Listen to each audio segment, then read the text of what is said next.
అందరికి షలాం. ప్రార్థన.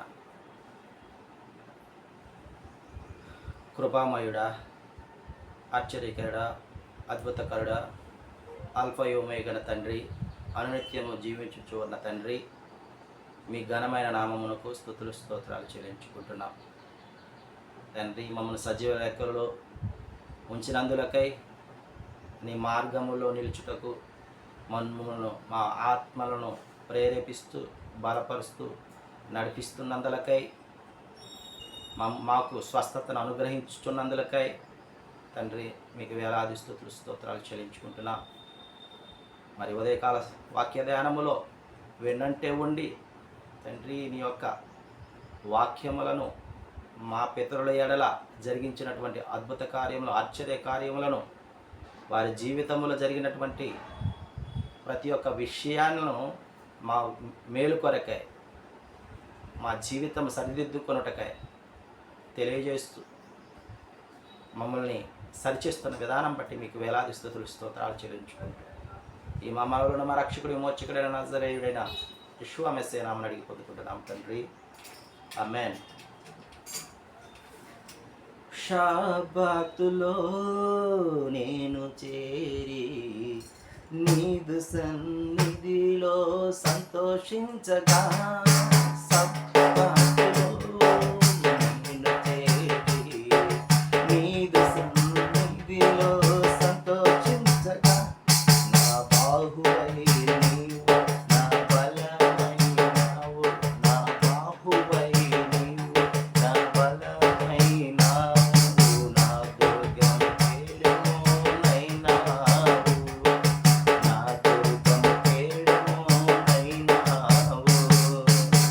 నీవే నాకు స్వాస్థ్యము, నా సర్వము, సృష్టినంత చేసి సంపాదనిచ్చినావు, జీవమని చెప్పి నాకు తోరనిచ్చినావు, సృష్టినంత చేసి సంపాదనిచ్చినావు, జీవమని చెప్పి నాకు తోరనిచ్చినావు. న్యాయాధిపతుల గ్రంథము 6వ అధ్యాయం మనం ధ్యానించుకుంటున్నాం. 13వ వచనం నుంచి. గిద్యోను చిత్తము నా ఏలినవాడా అని అదోనై వారి దూతతో అంటున్నాడు. నీవు మాకు తోడై ఉండిన ఎడల మాకు ఈ శ్రమలేంది, మాకు ఈ కఠిన శ్రమలు ఎందుకు వస్తున్నాయి, మేము వారికి బానిసత్వములు, మిద్యానీయులకు బానిసలుగా ఎందుకు అయ్యామని గిద్యోను ఎలోహి వారి దూతతో అంటున్నాడు.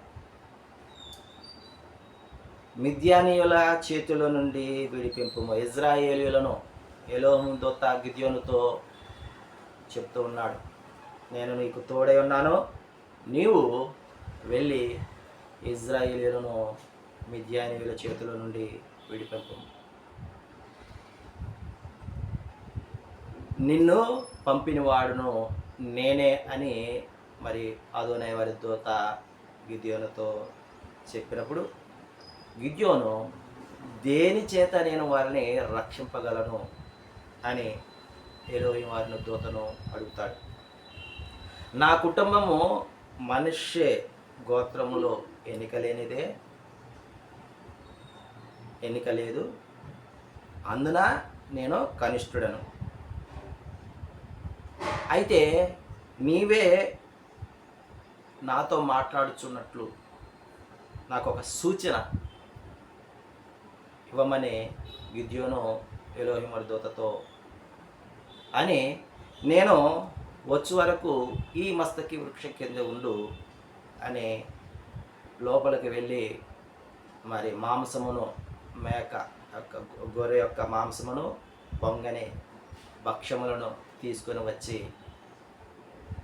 ఆ ఎలోహిం వారి దూత ఎదుట పెట్టినప్పుడు, ఎలోహిం వారి దూత ఆ మాంసమును భక్ష్యములను రాతి మీద పెట్టి వాటి మీద నీళ్లు పోయమని గిద్యోనుతో చెప్పినప్పుడు, నీళ్లు తీసుకొచ్చి వాటి మీద పోసినప్పుడు ఎలోహిం వారి యొక్క దూత చేతిలో ఉన్నటువంటి కర్రను ఆ భక్ష్యముల మీద, ఆ మాంసముల మీద అంటించగానే అగ్ని వచ్చి ఆ భక్ష్యములను మాంసమును కాల్చివేసినట్లుగా మనము ఈ అధ్యాయంలో చూస్తూ ఉన్నాం. అప్పుడు ఎలోహిం దూత అదృశ్యమైనట్లుగా కూడా చూస్తూ ఉన్నాం. ప్రియమైన సహోదరి సహోదరులారా, ఎలోహిం వారు